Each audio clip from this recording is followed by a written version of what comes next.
Robert Redford held my attention. A lot of people with his charm and looked like life was made for the silver screen, but behind the well-known parts and being on the red carpet laid a personal story about love and loss that he kept from a swirling wind, from Hollywood love stories to private times that made Redford who he is. Did not say anything about the one woman whose mark will never be erased on his heart until now, at age 88. The famous star has finally talked about the love of his life. Who was she?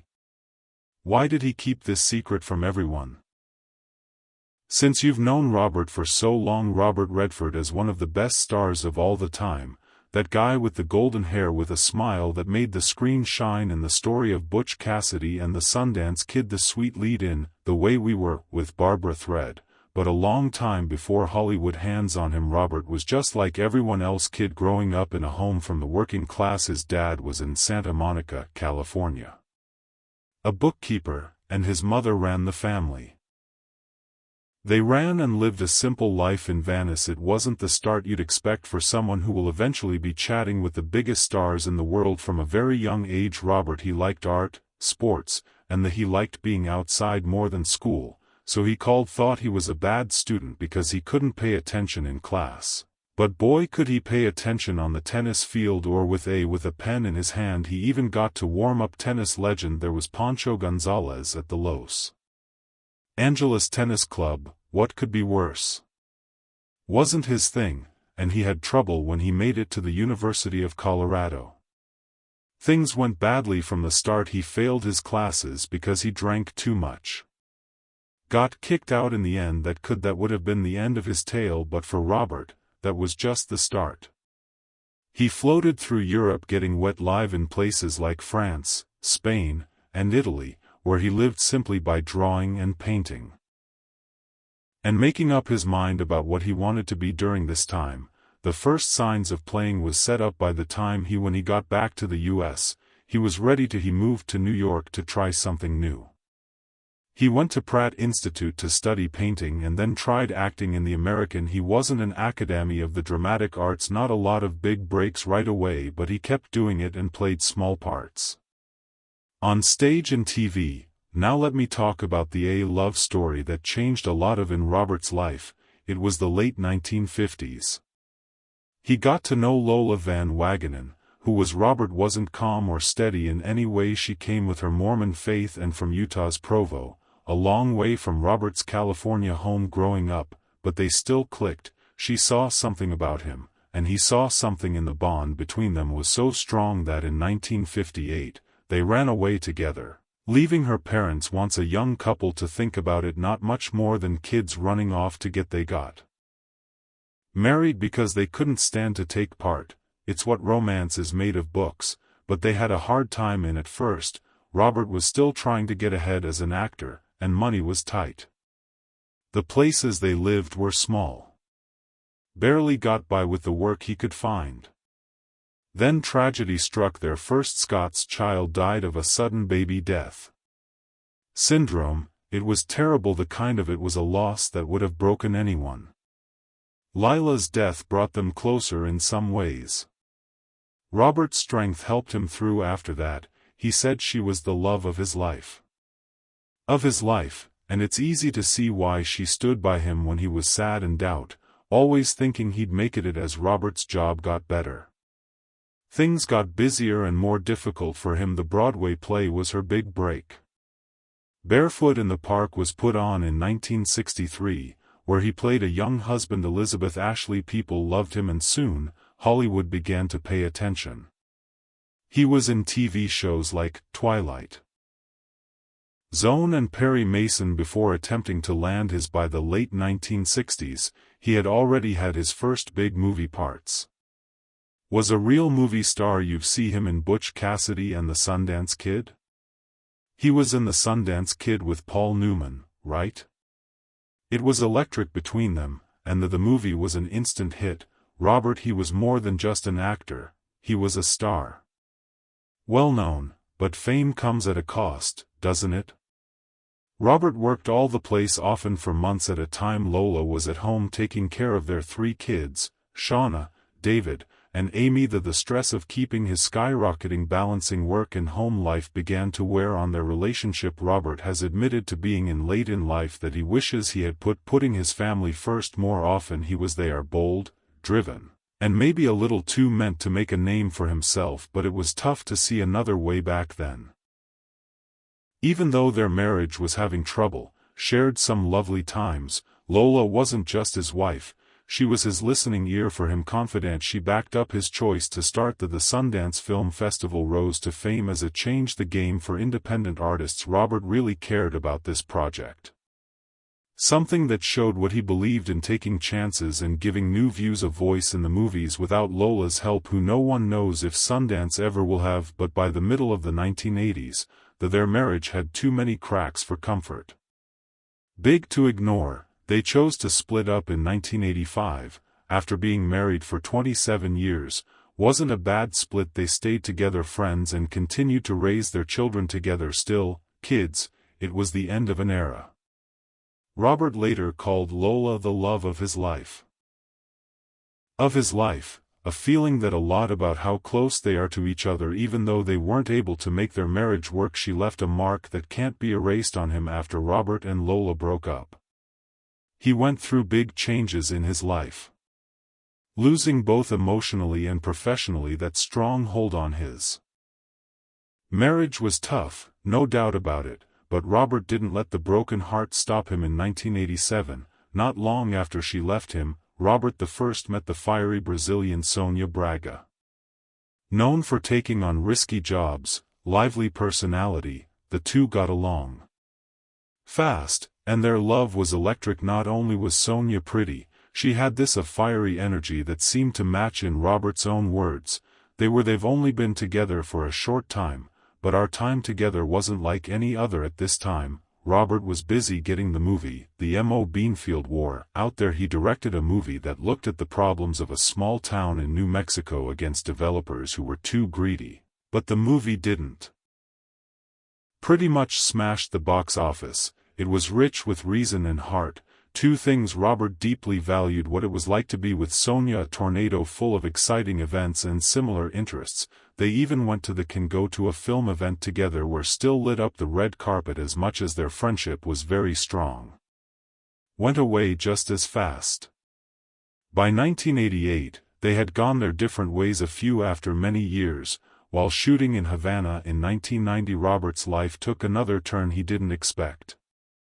Lena Olin, a beautiful Swedish woman, comes in.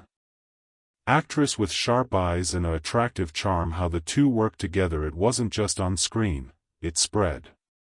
To watch their scenes in real life, you could feel that spark between you two. Pull between two people who couldn't put aside what was going on, and if you saw the movie at its opening, you might be aware that their kiss wasn't just for the cameras, that one was real. After a year together, they broke up. A mark that Robert and Lena had together more than they spent some time together during a love affair. Full of creativity and open to attack. At this time, Robert was still making brave decisions because of his job. Havana was up against in the background of Cuba during the revolution. That felt like it had a lot of layers, and Robert liked stories that were political, a lot depth, and he put more into his relationship with Lena. But like a lot of Hollywood love stories, it wasn't made to last. By 1991 they broke up after spending some time together. Added another book to Robert's love and life fast story that never ends. In the middle of the 1990s, Robert again letting the world know that age hadn't meant to slow down. He looked with Michelle Pfeiffer in Up Close and Personal, a love story that had people raving over. The movie told the story about a veteran reporter who falls for a young TV host, a love story with drive and a mentor. It's not a surprise the fact that Robert was still being romantic. He's in first place at 58 with his usual charm, and he gave the impression of rough good looks. Easy, but his love life isn't shown on screen. Evolved even more. Around this time, Robert was linked to Kathy by a fake ID. For almost 30 years, his junior Kathy didn't get any attention in Hollywood, and maybe that's what Robert found attractive, because she was grounded, creative, and gave people a sense of safety during the confusion of his job, and their relationship wasn't all over the papers or printed on magazine covers. It was quiet, private, and for a while, just what it was during these years that Robert he wasn't just playing, he was also directing. Making and continuing to change the movie business he followed up in a very close way. With the very sad show The Horse Whisperer in the 1998, he not only directed the movie, he also played a man in the movie who fixes horses that are hurt and in the process helps a family get better. Wounds. The movie did well at the box office. Yet another proof that Robert could grab people's attention whether you're in front of or behind the camera. By now Robert he proved himself to be more than just a Hollywood star. Author of a story who wasn't afraid to take chances or dive into something important that he is committed to. Independent show. The movie at the Sundance Film Festival was giving them a way to change the game to artists who might not have get their stories told. It's no surprise that he was respected for more than just his skills that he has, but if there's one thing Robert's life shows, that love, and it's not always easy to do work. His ties, whether they're with Kathy, Sonia, Lena, or both, showed different in different parts of his trip. Each woman brought something new to his life, the same way that his movies brought about showing different sides of himself to the screen. Even his longtime friend and co-star Jane Fonda couldn't help but think about their link over the years. Jane once she told them she was in love with Robert in the movies they made together, such Walking Barefoot in the Park, and she told the Electric Horseman that he wasn't the people who are easy to work with getting there late or grumpy, but there was something that kept her drawn to him because of their work. They were together for decades, and even it never got romantic. It just got added another level of depth to Robert's story as the 2000s got closer. Robert kept to get ahead in his work in ways that went besides the movies. He directed The Legend of Bagger Vance. Vance worked on the environment projects that help the earth and even into making movies that are socially conscious. He was a man, like in The Motorcycle Diaries, of many interests, always moving forward, always changing. Taking a look back at these times and people you start to, Robert wasn't scared to look for a pattern. When it comes to love or work, you should take chances. Was getting romantic with Sonia trying to get in touch with Lena, or he felt better when he was with Kathy? Life fully. Each woman became a part of his life, just as each movie added a new part to his. What Robert Redford's life left behind when he met Syl, things took a beautiful turn again. Insults, a skilled artist and environmentalists, and their meeting. It wasn't a Hollywood story. Simple, real, and set against the beautiful scenery of his Sundance Mountain holiday. Syl had gone there in the late 1990s, before they knew much about Robert's fame. Picture someone meeting him, not seeing him as a movie star. That must have been nice for the first time.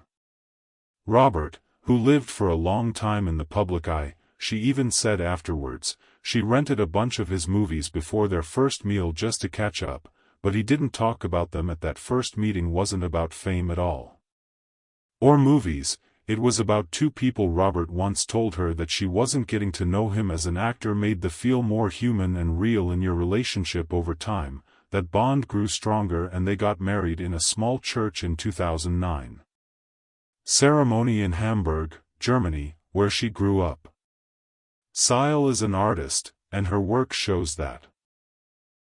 Her love of nature and her drive for she paints and draws about environmental problems. They even make live art that raises money to honor the earth, being aware of how important it is to protect it. Robert and Syl became a team that works well together as organizers. In fact, they helped start it's called The Way of the Rain, where Robert's art and Syl's using stories to get people to protection of the environment. Robert once said Syl changed his life for the better.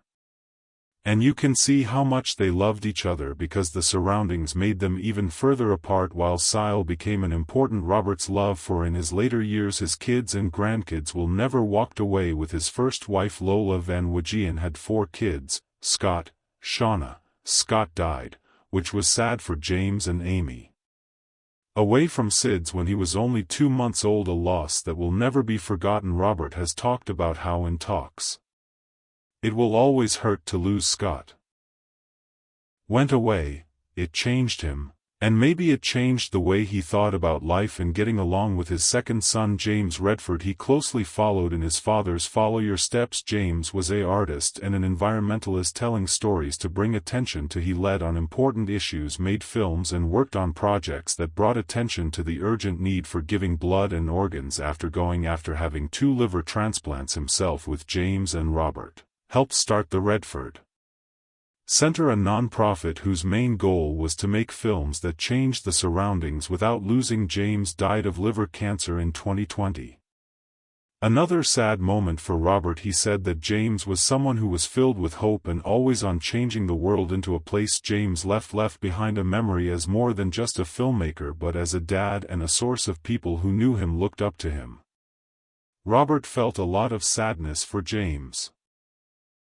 Was proud of what his son did that Robert's life has brought him. They have 2 children, Shauna and Amy. Kept his artistic spirit alive. Shauna, born in 1960, became an artist while she stays out of the spotlight.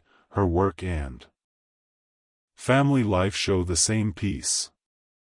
The kind of strength her dad has always admired. Her husband is the author Eric Schlosser, and the 2 kids they had were Micah and Connor, who are now making their own way. Amy, the youngest Redford child, comes across having kids is another creative powerhouse. She is a film director for a living and maker who mixes her dad's having a knack for telling stories with her own vision. Amy has directed full-length movies, short pictures, music videos, and even while taking care of 3 girls, her job shows that she believes in amplifying listening to women and accepting the taking on the challenges of motherhood with creativity and determined. Robert's effect is clear through in her ability to get around, both dedicated to family and work, and then there are 7 kids.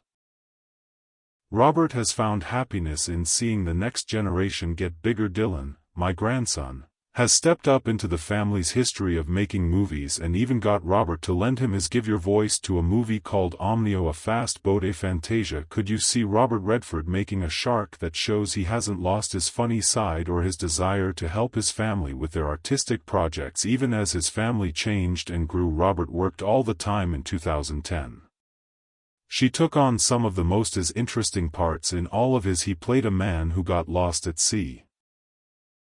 In a movie with almost no speech, it was just him, the water, and the story of survival. Doubters named it one of the best acts of his later career, after that with a surprise turn as Alexander Pierce, the bad guy in Marvel's Captain America and the Winter Soldier. Fans loved seeing him play the person who planned Hydra. Is very different from the good guy parts he played before he was leaving his job in 2018. Robert giving up acting after appearing in he played in The Old Man and the Gun, a cute bank robber in what seemed like a nod to his early parts in Butch It Was Cassidy and the Sundance Kid. The ideal way to end his famous a lot of fun and excitement in her acting career. With a sense of longing, but Robert he admits that he felt bad about telling he quit, saying, "You never know," and he did, in fact, come back for a short time as Alexander Pierce in Avengers Endgame, being sure he still had a bit more to give. Robert's love through it all for telling stories, whether through acting, directing or producing, has stayed the same. He has always had roles in his work that have pushed, moved, and entertained a lot of people, and even in as a person, he's never stopped being a teller of stories, his partnerships, and his work because of his kids and his work as an activist, tell the story of a man who has lived fully and with all your heart. Today, with Spill by his side, Robert keeps focusing on what's most important to you: family, art and the earth. He once said that that's what life is all about. No matter what age you are, he's done, and all the lives he's touched you can't help